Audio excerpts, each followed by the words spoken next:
Halo semuanya, aku Takwim.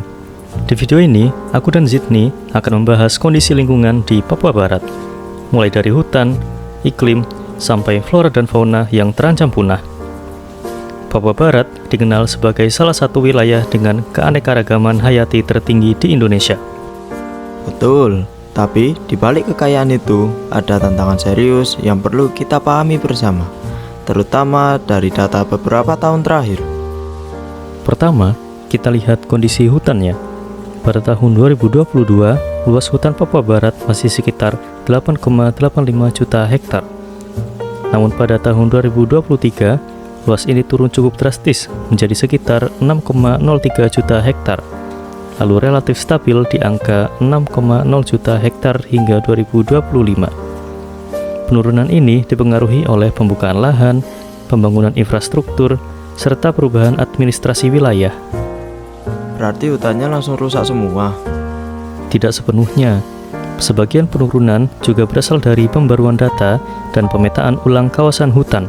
Tapi tetap saja, tekanan terhadap hutan alam Papua Barat semakin besar ya.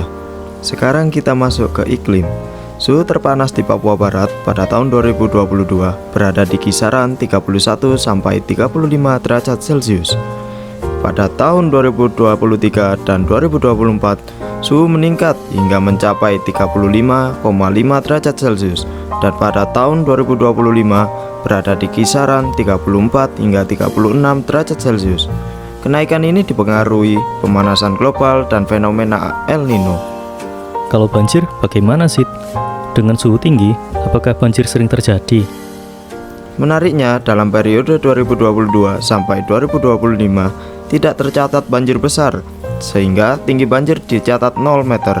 Ini karena topografi Papua Barat yang masih didominasi hutan dan pegunungan, sehingga daya serap tanah masih cukup baik. Sekarang, kita bahas flora. Berdasarkan IUCN Red List, terdapat 9 spesies tumbuhan terancam punah di Papua Barat. Dan jumlah ini relatif tetap dari 2022 hingga 2025. Yang pertama, Dendrobium moyorum atau anggrek moy, berstatus critically endangered. Anggrek ini endemik dan sangat terbatas habitatnya.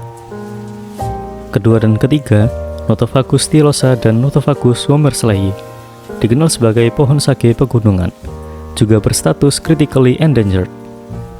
Loh, kenapa banyak yang statusnya kritis? Karena sebagian besar hanya hidup di habitat yang sangat spesifik. Selanjutnya, Guyoa multijuga, Insia bijuga atau kayu besi, Agathis labilardieri atau damar, dan Calophyllum caudatum atau nyamplung, semuanya berstatus vulnerable. Ada juga Hopea papuana, pohon perawan khas Papua, yang berstatus endangered. Dan yang terakhir, Diospyros papuana atau ebony Papua, berstatus near threatened. Berarti semua flora ini sudah dikenal sebelum 2022 ya? Benar sekali. Tidak ada spesies baru atau yang benar-benar punah dalam periode 2022 hingga 2025. Sekarang fauna. Di Papua Barat terdapat 4 spesies fauna terancam punah berdasarkan IUCN. Yang pertama, Dendrolagus ursinus, kanguru pohon Papua, berstatus endangered dan sangat bergantung pada hutan primer. Kedua, Astrapia nigra, burung dewata arfak berstatus near threatened dan terkenal dengan bulunya yang indah. Ketiga, Paradigala caranculata, jenis cendrawasih Papua Barat, juga berstatus near threatened. Dan terakhir, Pteropus neohibernicus, kelelawar kalong Papua, berstatus vulnerable dan berperan penting sebagai penyebar biji. Apakah ada yang punah selama 2022 hingga 2025? Tidak ada. Semua spesies ini sudah dikenal sebelum 2022 dan masih ditemukan, meskipun populasinya cenderung menurun. Dari data ini, kita bisa melihat bahwa jumlah spesies terancam relatif tetap, tetapi tekanan terhadap habitatnya terus meningkat. Jika hutan tidak dijaga, maka flora dan fauna endemik Papua Barat bisa benar-benar hilang di masa depan. Menjaga hutan bukan hanya soal alam, tapi juga soal masa depan. karena hutan Papua adalah rumah bagi kehidupan.